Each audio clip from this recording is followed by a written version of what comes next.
Bonjour tout le monde.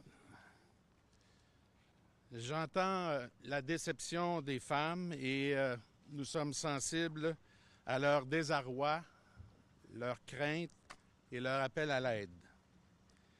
Dès le 23 octobre 2015, Val-d'Or a enclenché une démarche et maintient le cap vers l'objectif de mieux vivre ensemble. Je prends acte du rapport de Maître Fanny Lafontaine, observatrice civile indépendante, et aussi de la session d'information que nous venons d'avoir du DPCP et qui sera soumise en conférence de presse cet après-midi à 13h au Palais de justice. Je salue la participation de 2 agents autochtones dans la démarche du SPVM. En collaboration avec le Grand Conseil des Cris, les chefs de Picogan, Kitsisakik et Lac-Simon, je rappelle de nouveau notre demande d'enquête indépendante, également appuyée par l'observatrice maître Fanny Lafontaine, visant à examiner les dimensions sous-jacentes de la discrimination et du racisme. Ces demandes d'enquête-là ont été formulées dès le 7 novembre l'an dernier et réitérées par la résolution du Conseil le 6 septembre cette année, bien avant le rapport de Maître Lafontaine. Nous souhaitons que les autorités compétentes assurent une aide immédiate et urgente aux femmes autochtones des milieux urbains et dans les communautés, là où elles pourraient être, comme l'a mentionné Maître Lafontaine, inégales. Depuis octobre 2015, les communautés de Val-d'Or, Lac-Simon, Kitsisakik, Picogan et un peu partout ailleurs au Québec pansent leurs plaies, en particulier les femmes autochtones. Aujourd'hui, la douleur se ravive de nouveau avec les conclusions et les choix du DPCP. Ayant souscrit à la Coalition des villes canadiennes contre le racisme et la discrimination, la ville de Val-d'Or est présentement à élaborer un plan d'action avec ses parties prenantes qui sera déposé en décembre prochain afin d'agir sur ce fléau social. Nous avons invité les autres municipalités du Québec, tout comme l'Union des municipalités, à joindre ce mouvement. En octobre 2015, après le choc, j'annonçais que nous devions passer à l'action dans le but de mieux vivre ensemble. À Val-d'Or, une mobilisation exceptionnelle d'organismes et d'institutions s'est déployée sur notre territoire afin que nos pratiques soient modifiées et adaptées. Ces petits gestes collectifs donnent des résultats stimulants et encourageants. Nous savons que la marche sera longue, mais qu'elle en vaut la peine et nous en sommes convaincus. Aujourd'hui, je désire affirmer plus que jamais les organismes et partenaires ici présents, allochtones, autochtones, réitèrent les fondements de la Déclaration de Val-d'Or, signée le 15 décembre 2015, qui sont la compassion et l'ouverture, la connaissance et la reconnaissance des peuples et la collaboration. Merci de votre attention. M. Corbin, vous faites face à une crise c'est assez évident en stationnement ce matin. Comment vous allez faire pour gérer ça? Je reprendrai les propos de ma collègue et amie, Mme Édith Cloutier, qu'il faut continuer à travailler ensemble là-dessus. Cet enjeu-là est important et crucial et on doit travailler tout le monde ensemble et là-dessus, l'engagement des organismes auxquels je faisais référence tantôt est indéfectible. Travailler ensemble, ça veut dire quoi, ça? Il y a des femmes qui sont en colère, là, qui sont en train de crier, qui pleuraient hier. Je comprends ça. J'étais là hier au Centre d'amitié autochtone. Je vis ici depuis 1 an. Moi, je ne suis pas ici détaché pour un reportage, pour une journée ou une semaine. Je vis tous les jours ici depuis 38 ans. J'ai exercé une profession où j'ai travaillé avec les Autochtones, femmes, hommes, sans discrimination, sans distinction de sexe ou de race ou d'âge. Alors, à ce moment-ci, ce qu'il faut, c'est devant cette adversité, devant ces déceptions, il ne faut pas se laisser abattre, il faut relever nos manches, puis il faut continuer à travailler ensemble. Et, ma foi, je pense que les décisions qui ont été prises par le Conseil, entre autres, quant à la demande d'une commission d'enquête indépendante, cette commission-là a été demandée l'an passé, on l'a réitéré cette année, bien, il faut poursuivre, puis on va les appuyer, puis on va les aider dans ce sens-là. M. Corbin, est-ce qu'il y a des tensions dans la communauté? Parlez-nous de ça. À l'heure actuelle, la cohabitation est pacifique. Et j'utilise à dessein le mot pacifique parce que vous êtes ici depuis quelques jours et vous avez remarqué peut-être que les gens sont réservés quant à leurs commentaires, mais ils n'ont pas posé de gestes déplacés. Je les encourage à rester patients devant l'adversité, à rester calmes et surtout respectueux des uns et des autres. Pourquoi vous leur demandez ça? Pourquoi vous leur demandez ça? Bien, c'est parce qu'à un moment donné, ça fait une semaine là, qu'on chauffe le poêle. Là. On va parler d'une vraie expression québécoise. Bien, ça attise, ça excite, puis ça peut amener des débordements. C'est pas le temps. C'est pas le temps, ça va pas aider la situation. De part et d'autre, là. Je parle de part et d'autre, là. Est-ce que le fait... La Ville de Val-d'Or paye pour la desserte de la Sûreté du Québec. Maître Lafontaine, dans son rapport, parle d'un racisme systémique. Vous n'avez pas un levier qui peut vous servir justement pour faire bouger les choses au niveau de la Sûreté du Québec? Mais vous faites référence, M. Ducas, à on arrête de payer ou quoi? On fait des rapports, on fait les représentations, mais on peut les faire aussi à un autre niveau.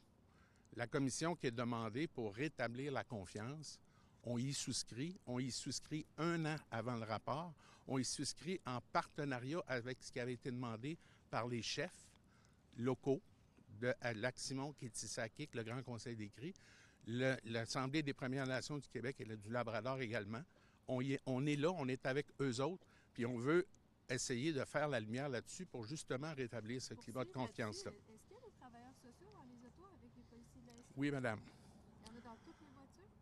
Là, je ne peux pas vous dire s'il y en a dans toutes les voitures, mais quand il avait été annoncé en janvier dernier, je pense que c'est 2 ou 3, mais il y en a 2, je pense. Et d'ailleurs, on a rencontré ces personnes-là lors d'une table de travail sur l'itinérance récemment, et ils nous ont dit que leur engagement à travailler en étroite collaboration avec le milieu, les organismes communautaires, fonctionne et donne des résultats. Est-ce que, M. Corbeil, est-ce que le fait qu'il n'y ait pas eu d'accusation, là, est-ce que ça veut dire, selon vous, que les événements n'ont pas eu lieu? Qu'est-ce que ça veut dire? Ce matin, le DPCP, hier au Centre d'amitié autochtone, il n'y a personne qui remet en cause qu'il y a des événements répréhensibles qui ont pu survenir à un moment donné, parce que si vous regardez le rapport de Maître Lafontaine, que je vous invite à lire, soit dit en passant, il y a 38 plaintes. Il y en a qui sont d'ici, mais il y en a qui sont d'ailleurs. Il y en a qui sont sur la Côte-Nord. Il y en a qui concernent des individus qui sont décédés, retraités, policiers, civils, qui concernent des hommes et des femmes. Allez entendre le rapport du DPCP, lisez le rapport de Maître Lafontaine là-dessus. Ce qu'il faut, c'est qu'on mette fin à toute cette situation qui a été évoquée par Maître Lafontaine de, j'appellerais ça, préjugés, racisme et discrimination. Mais je veux savoir, vous, qu'est-ce que vous en pensez? Personnellement, ça changerait quoi que je vous dise qu'est-ce que j'en pense? Le maire de la ville, la question se pose. Vous avez été à la rencontre, qu'est-ce que vous en pensez? Les gens du DPCP ont dit qu'il y a des éléments, mais on n'a pas tous les éléments pour faire condamner des individus. Alors, c'est pour ça qu'on ne peut pas aller. Et ils ont suggéré d'aller aux tribunaux civils ou en déontologie policière. Mais ça ne m'appartient pas, ça appartient aux personnes qui ont porté plainte. C'est leur démarche. C'est eux autres qui doivent assumer ce fardeau-là. C'est malheureux. Notre système fonctionne comme ça. Ce qu'il faut faire en sorte que, dorénavant, il faut mettre les moyens en place pour que ces personnes-là puissent s'engager dans une démarche qui est moins complexe, qui est plus fluide et qui, ma foi, va donner au moins un sentiment que la justice est présente. Savez-vous si les 6 policiers visés par des plaintes ici vont être de retour au poste de Non, Val-d'Or? non, pas Vous du êtes tout. au courant? Ce sont des agents policiers de la Sûreté du Québec à Val-d'Or. Alors, selon les informations que vous avez qui ont circulé cette semaine, je pense que sur les 6, il y en a 3 qui sont encore ici. Je pense. Puis ces 3-là, je ne sais pas s'ils vont revenir au travail ici ou ailleurs. Sentez-vous que le gouvernement Je ne les du connais Québec- pas de toute façon. Sentez-vous que le gouvernement du Québec vous soutient pas là-dedans, qu'il devrait aller plus loin, puis vous vous retrouvez un petit peu entre l'arbre et l'écorce? Je pense qu'on a de l'aide. On a de l'aide auprès des organismes communautaires, auprès du CIS, le Centre intégré de santé et services sociaux. On a de l'aide auprès de la Sûreté du Québec avec les travailleurs sociaux. Il y a des gestes qui ont été posés au cours de la dernière année, et puis qui sont observables. Oui, Ça, de ce côté-là, il y en a. Il n'y en a pas un représentant du gouvernement Il y en avait Non, mais le député est retenu à l'extérieur. Québec-Val-d'Or, il y a 800 km entre les deux. Mais ils sont venus dans le courant de l'année. M. Kelly est même venu, je pense, au Lac-Simon printemps. Et bon, alors, ils peuvent faire leurs allées et venues comme bon leur semble, là, mais moi, j'ai eu à les rencontrer. On a discuté de la situation ensemble. On a discuté des progrès qui ont été faits. On a discuté des gestes concrets qui ont été posés. Oui, mais là, ce qu'il y a à faire, là, Excusez, je vais terminer, madame. Alors, exemple chez Willy. Ça fait la job. Pas toute la job, mais une bonne partie. Alors, Kinawit, ça va être un endroit où on va pouvoir continuer à travailler avec nos frères et sœurs autochtones pour la réconciliation et la guérison. Et ce que je vous dis là, c'est sincère. Parler de Kijapé. Kinawit. Kinawit. Le centre. Corbeil, est-ce Ouais. que vous pensez, est-ce que vous souhaitez qu'au niveau de la desserte policière de la Sûreté du Québec à Val-d'Or, qu'il y ait un changement de culture au niveau policier? Je pense que on est tous interpellés, vous comme moi, comme individus, comme collectivité, comme policiers. Les préjugés, la discrimination, le racisme, on n'a pas le monopole de ça. On a juste à penser les discussions qui ont eu dans les médias les derniers jours concernant des projets ailleurs. Une campagne politique, une campagne électorale américaine où il a été abondamment question de préjugés, de discrimination et de racisme. Alors faisons notre petit examen individuel, puis après ça, après qu'on aura fait notre réflexion ou notre examen de conscience, collectivement, changeons donc nos positions et nos attitudes. Merci. En anglais, M. Corbeil? Questions en anglais? Un peu. Je veux dire quelque chose pendant que je suis là. Oui. Comment ça se fait que la ville de Val-d'Or, avec ses partenaires financiers, ils ont préféré plutôt mettre en place des choses pour protéger l'économie du Val-d'Or, les tournois.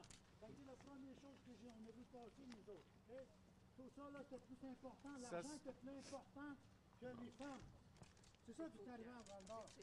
C'est... Quand les CRI ont annoncé le boycott des tournois... Jimmy, c'était l'an passé, ça. Jimmy, c'était l'an passé. Ah. Tout de suite au lieu des humains. C'est ça que ça ne passera jamais pour nous autres. C'était place cette journée-là. Parce que moi, je pensais que les humains étaient le plus important.